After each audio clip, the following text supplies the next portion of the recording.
ಈ ವಿಡಿಯೋದಲ್ಲಿ ನಾವು ಸಸ್ಯಗಳ ಬಗ್ಗೆ, ಸಸ್ಯದ ಭಾಗದ ಬಗ್ಗೆ ಮತ್ತು ಇದರ ವಿಧಗಳ ಬಗ್ಗೆ ನಾವು ಕಲ್ತ್ಕೋತಾ ಹೋಗ್ತೀವಿ. ಮೊದಲಿಗೆ ಸಸ್ಯದ ಭಾಗಗಳು. ಸಸ್ಯದ ಭಾಗ ಅಂದಾಗ ಇಲ್ಲಿ ಕಾಣಿಸ್ತಿದೆಯಲ್ಲ, ಈ ಮಣ್ಣಿನ ಮೇಲ್ಭಾಗ ಏನಿದೆಯೋ ಇದನ್ನ ನಾವು ಶೂಟ್ ಸಿಸ್ಟಮ್ ಅಂತ ಕರಿತೀವಿ. ಶೂಟ್ ಸಿಸ್ಟಮ್ ಅಂತ ಹೇಳಿದ್ರೆ ಭೂಮಿಯ ಮೇಲ್ಮೈ ಮೇಲಿರುವ ಸಸ್ಯದ ಎಲ್ಲಾ ಭಾಗಗಳನ್ನು ನಾವು ಶೂಟ್ ವ್ಯವಸ್ಥೆ ಎಂದು ಕರೆಯಲಾಗುತ್ತದೆ. ಅದೇ ರೀತಿ ಭೂಮಿಯ ಕೆಳಭಾಗದಲ್ಲಿರೋದನ್ನ ನಾವು ರೂಟ್ ಸಿಸ್ಟಮ್ ಅಂತ ಹೇಳ್ತೀವಿ. ಯಾಕಂತ ಹೇಳಿದಾಗ ಭೂಮಿಯ ಕೆಳಭಾಗ ಅಂದ್ರೆ ಒಳಭಾಗದಲ್ಲಿ ನಮಗೆ ಬೇರುಗಳು ಮಾತ್ರ ಕಾಣುತ್ತೆ. ಹಾಗಾಗಿ ಇದನ್ನ ಬೇರಿನ ಸಿಸ್ಟಮ್ ಅಂತ ಕರಿತೀವಿ. ಈಗ ಶೂಟ್ ಸಿಸ್ಟಮ್ ಅನ್ನು ನೋಡೋಣ. ಶೂಟ್ ಸಿಸ್ಟಮ್ ಅಲ್ಲಿ ನಾ ಏನ್ ಮಾಡ್ತೀನಿ, ಇಲ್ಲಿ ಮಧ್ಯಭಾಗನ ಒಂಚೂರು ಹೈಲೈಟ್ ಮಾಡಿ ತೋರಿಸ್ತೀನಿ. ಇದನ್ನ ನಾವು ಕಾಂಡ ಅಂತ ಕರಿತೀವಿ. ಕಾಂಡ ಅಂದ್ರೆ ಸ್ಟೆಮ್ ಅಂತಾನೂ ಗೊತ್ತು. ಕಾಂಡಗಳನ್ನೋದು ಗಿಡಗಳಲ್ಲಿ ಪ್ರಮುಖ ಪಾತ್ರವನ್ನು ವಹಿಸುತ್ತೆ. ಹೆಂಗೆ ಅಂತ ಹೇಳಿದಾಗ ಇದು ಸಸ್ಯದ ಒಂದು ಪ್ರಮುಖ ಭಾಗವಾಗಿದ್ದು ಸಸ್ಯಕ್ಕೆ ಆಕಾರ ಮತ್ತು ಸ್ಥಿರತೆಯನ್ನು ಕೊಡುತ್ತವೆ.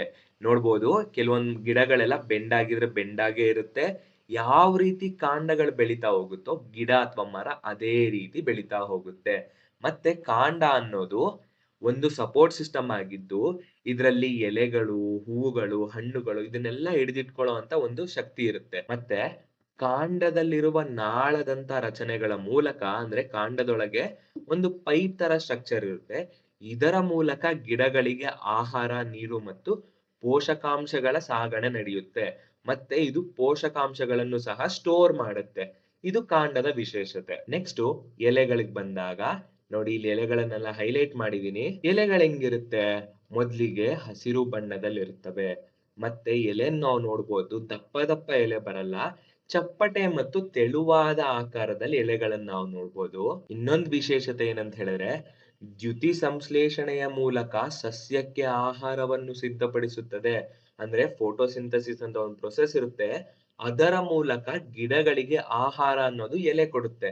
ಹಾಗಾದ್ರೆ ದ್ಯುತಿ ಸಂಶ್ಲೇಷಣೆ ಅಂದ್ರೆ ಹೆಂಗ್ ನಡೆಯುತ್ತೆ ನೋಡನ್ವಾ? ಇಂಗಾಲದ ಡೈಆಕ್ಸೈಡ್ ಅಂದ್ರೆ ಕಾರ್ಬನ್ ಡೈಆಕ್ಸೈಡ್ ಮತ್ತು ನೀರನ್ನು ಬಳಸಿಕೊಂಡು ಸಸ್ಯಕ್ಕೆ ಬೇಕಾದ ಶಕ್ತಿಯನ್ನು ನೀಡುತ್ತದೆ. ಆ ಶಕ್ತಿನೇ ಅಲ್ವಾ ಸಸ್ಯಕ್ಕೆಲ್ಲ ಆಹಾರ. ಮತ್ತೆ ಈ ಪ್ರಕ್ರಿಯೆಯು ಸೂರ್ಯನ ಬೆಳಕಿನ ಉಪಸ್ಥಿತಿಯಲ್ಲಿ ನಡೆಯುತ್ತವೆ. ಬೆಳಕಂತ ಇದ್ದಾಗ ಮಾತ್ರ ದ್ಯುತಿ ಸಂಶ್ಲೇಷಣೆ ನಡೆಯುತ್ತೆ. ಇಲ್ಲ ಅಂದ್ರೆ ಫೋಟೋಸಿಂಥಸಿಸ್ ನಡೆಯಲ್ಲ. ಬೆಳಕಿರ್ಲೇಬೇಕು. ನೆಕ್ಸ್ಟ್ ಹೂಗಳಿಗೆ ಬಂದಾಗ ಹೂಗಳು ವಿವಿಧ ಬಣ್ಣದಲ್ಲಿರುತ್ತವೆ ಮತ್ತು ವಿವಿಧ ಆಕಾರಗಳನ್ನು ಹೊಂದಿರುತ್ತವೆ. ಕೆಲವೊಂದು ಉದಾಹರಣೆ ನೋಡ್ಬೋದು. ಹೂಗಳೆಲ್ಲ ವಿವಿಧ ಆಕಾರಗಳು ಮತ್ತೆ ವಿವಿಧ ಬಣ್ಣಗಳಲ್ಲಿರುತ್ತವೆ. ಇನ್ನೊಂದು ವಿಶೇಷವಾದ ವಿಚಾರ ಏನಂತ ಹೇಳಿದ್ರೆ ಹೂಗಳು ಅನ್ನೋದು ಗಿಡದ ಒಂದು ಭಾಗವಾಗಿದ್ದು ಇದು ರೀಪ್ರೊಡಕ್ಷನ್ ನಲ್ಲಿ ಹೆಲ್ಪ್ ಮಾಡುತ್ತೆ. ಹಾಗಾದ್ರೆ ರೀಪ್ರೊಡಕ್ಷನ್ ಅಂತ ಹೇಳಿದಾಗ ಈ ರೀತಿ ಹೂವಿನಿಂದ ಹಣ್ಣು ಬರುತ್ತೆ ಅಂದ್ರೆ ತಪ್ಪಾಗಲ್ಲ. ಹೌದು, ಹೂವುಗಳಿಂದ ನಮಗೆ ಹಣ್ಣುಗಳನ್ನೋದು ಸಿಗುತ್ತೆ. ಇಲ್ಲಿ ರೀಪ್ರೊಡಕ್ಷನ್ ಹೆಂಗಾಗುತ್ತೆ ಅನ್ನೋ ಡೌಟ್ ಇರಲ್ವಾ? ನಿಮ್ಗೆ ಕರೆಕ್ಟ್ ಆಗೇ ಇದೆ. ಹೂವು ಅನ್ನೋದು ಹಣ್ಣಾಗಿ ಪರಿವರ್ತನೆಗೊಂಡು ಹಣ್ಣಿನ ಒಳಗಡೆ ರೀಪ್ರೊಡಕ್ಷನ್ ಅನ್ನೋದು ನಡೆಯುತ್ತೆ. ನೋಡಿ, ಹಣ್ಣಿನ ಒಳಗಡೆ ಇರುತ್ತಲ್ಲ ಈ ಬೀಜಗಳು, ಇದರಿಂದ ನಮ್ಮ ರೀಪ್ರೊಡಕ್ಷನ್ ನಡೆಯುತ್ತೆ. ಈ ಬೀಜ ನಾವು ಮತ್ತೆ ತೆಗೆದುಕೊಂಡು ಹೋಗಿ ಮಣ್ಣಲ್ಲಿ ಹೂಣಿದಾಗ ಅದು ಗಿಡ ಆಗಿ ಬೆಳೆಯುತ್ತೆ. ಗಿಡ ಆಗಿ ಬೆಳೆದಾಗ ಶೂಟ್ ಸಿಸ್ಟಮ್, ರೂಟ್ ಸಿಸ್ಟಮ್ ಮತ್ತೆ ಬರುತ್ತೆ. ಈ ಬೀಜದಿಂದ ಮತ್ತೊಂದು ಗಿಡ ಅನ್ನೋದು ಬೆಳೆಯುತ್ತೆ. ಇದು ರೀಪ್ರೊಡಕ್ಷನ್ ಸಿಸ್ಟಮ್. ಸರಿನಾ? ಈಗ ಹಣ್ಣುಗಳಿಗೆ ಬಂದಾಗ ಏನ್ ನೋಡ್ತೀವಿ? ಬೀಜಗಳು ಹೂವಿನಿಂದ ರೂಪುಗೊಳ್ಳುತ್ತವೆ. ಮತ್ತೆ ಇವು ಸಾಮಾನ್ಯವಾಗಿ ಹಣ್ಣುಗಳ ಒಳಗಡೆನೆ ಇರ್ತವೆ. ಈ ಬೀಜಗಳಿಂದ ಹೊಸ ಸಸ್ಯ ಅನ್ನೋದು ಬೆಳೆಯುತ್ತೆ.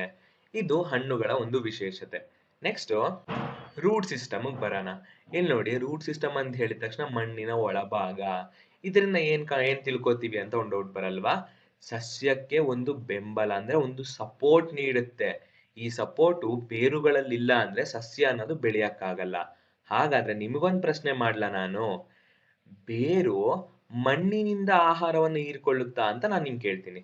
ಹೌದು, ನಿಮ್ಮ ಉತ್ತರ ಕರೆಕ್ಟ್ ಆಗೇ ಇರುತ್ತೆ. ಅದು ಇಲ್ಲ ಅಂತ ಆಗುತ್ತೆ. ಯಾಕಂತ ಹೇಳಿದಾಗ ಬೇರುಗಳು ಮಣ್ಣಿನಿಂದ ನೀರು ಮತ್ತು ಪೋಷಕಾಂಶಗಳನ್ನು ಅಷ್ಟೇ ಹೀರ್ಕೊಳ್ಳುತ್ತೆ, ಆಹಾರವನ್ನು ಹೀರ್ಕೊಳಕ್ ಆಗಲ್ಲ. ಇಲ್ಲಿದೆಯಲ್ಲ ಬೇರಿನ ಕೂದಲುಗಳು, ಇವು ಹೀರ್ಕೊಳ್ಳೋದ್ರಲ್ಲಿ ಸಹಾಯವನ್ನು ಮಾಡುತ್ತೆ. ಈಗ ಗೊತ್ತಾಯ್ತಲ್ಲ ಶೂಟ್ ಸಿಸ್ಟಮ್ ಅಂದ್ರೆ ಏನು, ರೂಟ್ ಸಿಸ್ಟಮ್ ಅಂದ್ರೆ ಏನು ಅಂತ. ನೆಕ್ಸ್ಟ್ ಏನ್ ಮಾಡೋಣ? ಇದನ್ನ ಒಂಚೂರು ತಲೆಯಲ್ಲಿ ಇಟ್ಕೊಂಡು ನೆಕ್ಸ್ಟ್ ಮುಂದಕ್ಕೆ ಸಾಗೋಣ. ನೆಕ್ಸ್ಟ್ ಏನ್ ಬರುತ್ತೆ? ಬೇರುಗಳ ವಿಧಗಳು. ಬೇರುಗಳ ವಿಧದಲ್ಲಿ ಒಂದು ತಾಯಿ ಬೇರು ವ್ಯವಸ್ಥೆ, ಮತ್ತೊಂದು ತಂತು ಬೇರು ವ್ಯವಸ್ಥೆ. ಅಂದ್ರೆ ಇದನ್ನ ಟ್ಯಾಪ್ ರೂಟ್ ಅಂತೀವಿ, ಇದನ್ನ ಫೈಬರಸ್ ರೂಟ್ ಅಂತೀವಿ.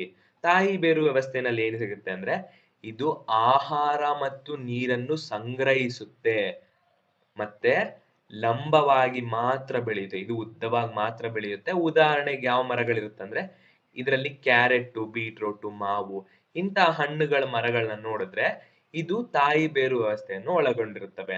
ಮತ್ತೆ ತಂತು ಬೇರುಗ್ ಬಂದ್ರೆ ಆಹಾರ ಮತ್ತು ನೀರನ್ನ ಇದು ಸಂಗ್ರಹಿಸಲ್ಲ. ಇದ್ ನೋಡಿ, ಲಂಬವಾಗಿ ಮಾತ್ರ ಅಲ್ಲ, ಅಡ್ಡಡ್ಡಾನು ಬೆಳೆದಿರುತ್ತೆ. ಲಂಬವಾಗಿ ಮತ್ತು ಅಡ್ಡಲಾಗಿ ಬೆಳೆಯುತ್ತದೆ. ಉದಾಹರಣೆಗೆ ಅಕ್ಕಿ, ಗೋಧಿ, ಜೋಳ ಇವುಗಳನ್ನು ನೋಡಿದ್ರೆ ಈ ರೀತಿ ತಂತು ಬೇರು ವ್ಯವಸ್ಥೆಯನ್ನು ಒಳಗೊಂಡಿರುತ್ತವೆ. ನೆಕ್ಸ್ಟ್ ವಿಡಿಯೋದಲ್ಲಿ ಇದನ್ನೇ ನಾವು ಒಂಚೂರು ಡೀಟೇಲ್ ಆಗಿ ಕಲಿತೀವಿ. ಮುಂದೆ ಹೋದಾಗ ಸಸ್ಯಗಳ ವರ್ಗೀಕರಣ ಅಂದ್ರೆ ಕ್ಲಾಸಿಫಿಕೇಶನ್. ಇಲ್ಲಿ ನೋಡಿ, ಸಸ್ಯಗಳಿಂದ ಮರಗಳು, ಪೊದೆಗಳು, ಗಿಡಮೂಲಿಕೆ, ಬಳ್ಳಿಗಳೆಲ್ಲ ಸಿಗ್ತವೆ. ನಾವು ಮರಗಳ ಬಗ್ಗೆ ನೋಡೋಣ. ಸಾಮಾನ್ಯವಾಗಿ ಮರ ಎಲ್ಲ ಎಷ್ಟೊಂದು ಉದ್ದ ಇರುತ್ತಲ್ವಾ, ಇದು 3 ಇಂದ 60 ಮೀಟರ್ ಎತ್ತರದಷ್ಟು ಇರ್ತವೆ. ಮಿನಿಮಮ್ 3 ಮೀಟರ್ ಇರುತ್ತೆ, ಮ್ಯಾಕ್ಸಿಮಮ್ 60 ಮೀಟರ್ ಇರುತ್ತೆ. ಕೆಲವೊಂದೆಲ್ಲ ಅದಕ್ಕಿಂತ ದೊಡ್ಡದು ಇರುತ್ತೆ. ಇದು ಮರಗಳ ವಿಶೇಷತೆ. ಮತ್ತೆ ಮರಗಳಿಗೆ ಬಂದಾಗ ಸ್ವಲ್ಪ ಎತ್ತರ ಆದ ನಂತರನೇ ಕೊಂಬೆಗಳು ಬರೋದು. ಚಿಕ್ಕ ಮರಕ್ಕೆಲ್ಲ ಕೊಂಬೆ ಬರಲ್ಲ.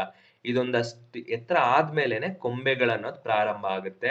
ಮತ್ತೆ ಮರಗಳು ನೋಡಿದ್ರೆ ತುಂಬಾ ವರ್ಷಗಳ ಕಾಲ ಬದುಕಿರ್ತವೆ. ಹಲವಾರು ವರ್ಷಗಳ ಕಾಲ ಮರ ಅನ್ನೋದು ಬದುಕಿರುತ್ತೆ.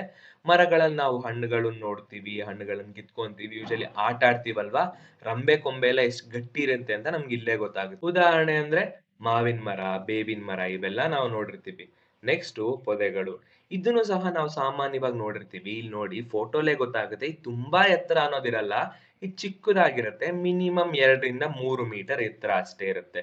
ಇದರಲ್ಲಿ ಗಟ್ಟಿಯಾದ ಕಾಂಡ ಅನ್ನೋದಿರುತ್ತೆ. ಇದರ ಕಾಂಡಗಳೆಲ್ಲ ನೋಡಿರ್ತೀವಿ, ತುಂಬಾ ಗಟ್ಟಿ ಗಟ್ಟಿಯಾಗಿರುತ್ತೆ. ಉದಾಹರಣೆಗೆ ತುಳಸಿ, ಗುಲಾಬಿ ಈ ಪೊದೆಗಳನ್ನ ನಾವು ಸಾಮಾನ್ಯವಾಗಿ ನೋಡಿರ್ತೀವಿ. ಇದು ಹರಡಿರುತ್ತೆ, ಜಾಸ್ತಿ ಅಗಲ ಅಗಲ ಇರುತ್ತೆ, ಎತ್ತರ ಮಾತ್ರ ಬೆಳೆಯಲ್ಲ. ಇದ್ರ ಬಗ್ಗೆ ನಮ್ಗೆ ಐಡಿಯಾ ಇದೆ. ನೆಕ್ಸ್ಟ್ ಗಿಡಮೂಲಿಕೆಗಳು. ಇದನ್ನ ನಾವು ಮನೇಲೆ ತುಂಬಾ ಬೆಳೆಸಿರ್ತೀವಿ. ಗಿಡಮೂಲಿಕೆಗಳನ್ನ ನಾವು ಪಾಟಲ್ಲೂ ಬೆಳೆಸಬಹುದು. ಗರಿಷ್ಠ ಎತ್ತರ ಅಂದ್ರೆ 1.5 ಮೀಟರ್ ಅಷ್ಟೇ. ಇದರಲ್ಲಿ ಕಾಂಡಗಳು ತುಂಬಾ ಮೃದುವಾಗಿರುತ್ತೆ. ಪುದೀನ ಅಲ್ವಾ ಇದು, ಪುದೀನ ನಾವು ನೋಡಿರ್ತೀವಿ, ತುಂಬಾ ಮೃದುವಾದ ಕಾಂಡ ಅನ್ನೋದು ಸಿಗುತ್ತೆ. ನಾವು ಅದನ್ನ ಈಸಿಯಾಗಿ ಮುರಿದು ನಾವು ಅಡಿಗೆಗೆಲ್ಲ ಯೂಸ್ ಮಾಡ್ಕೊಂತೀವಿ. ಮತ್ತೆ ಇದರ ಜೀವಾವಧಿ ಕಮ್ಮಿ, ಅಂದ್ರೆ ಕೆಲವು ತಿಂಗಳು ಮಾತ್ರ ಈ ಗಿಡ ಅನ್ನೋದು ಬದುಕಿರುತ್ತೆ, ಜಾಸ್ತಿ ವರ್ಷ ಎಲ್ಲ ಇರಲ್ಲ. ಉದಾಹರಣೆಗೆ ಪುದೀನ, ಕೊತ್ತಂಬರಿ ನಾವು ಡೈಲಿ ಯೂಸ್ ಮಾಡೋದೆಲ್ಲ ಇದೆ ಅಲ್ವಾ, ಸೊ ಇದನ್ನೆಲ್ಲ ನಾವು ಇದರ ಉದಾಹರಣೆಗೆ ತಗೋಬಹುದು. ಕೊನೆಯದೇನಂತ ಹೇಳಿದ್ರೆ ಬಳ್ಳಿಗಳು. ಬಳ್ಳಿಗಳಲ್ಲಿ ನಾವು 2 ವಿಧ ನೋಡಿರ್ತೀವಿ. ಒಂದು ನೆಲದಲ್ಲೇ ಹರಡಿರುತ್ತೆ, ಇನ್ನೊಂದು ಗೋಡೆ ಮೇಲೆಲ್ಲ ಹರಡಿರುತ್ತೆ. ಅದನ್ನ ಬಳ್ಳಿ ಮತ್ತು ನೆಲಬಳ್ಳಿಗಳು ಅಂತ ಹೇಳ್ತೀವಿ. ಬಳ್ಳಿಗಳಿಗೆ ಬಂದಾಗ ನೆಲದ ಮೇಲೆ ಹರಡಿರುವ ಬಳ್ಳಿಗಳು ಇದೆಲ್ಲ ನೋಡಿದೀವಿ, ಬರೀ ನೆಲದಲ್ಲೇ ಹರಡಿರುತ್ತೆ. ಉದಾಹರಣೆ ಕಲ್ಲಂಗಡಿ ಎಲ್ಲ ನಾವು ನೋಡ್ತಿರ್ತೀವಿ. ಮತ್ತೆ ಗೋಡೆ ಮೇಲೆಲ್ಲ ಹತ್ತುತ್ತಲ್ಲ ಈ ತರ ಬಳ್ಳಿಗಳು, ಇದಕ್ಕೆಲ್ಲ ಸ್ವಲ್ಪ ಸಪೋರ್ಟ್ ಬೇಕಾಗುತ್ತೆ. ಏನಾನ ಒಂದ್ ಕಡ್ಡಿನೋ ಅಥವಾ ಗೋಡೆನೋ ಇದ್ರೆ ಅದು ಆರಾಮಾಗಿ ಗೋಡೆ ಮೇಲೆ ಬೆಳ್ಕೊತಾ ಹೋಗುತ್ತೆ. ಉದಾಹರಣೆಗೆ ಮನಿ ಪ್ಲಾಂಟ್.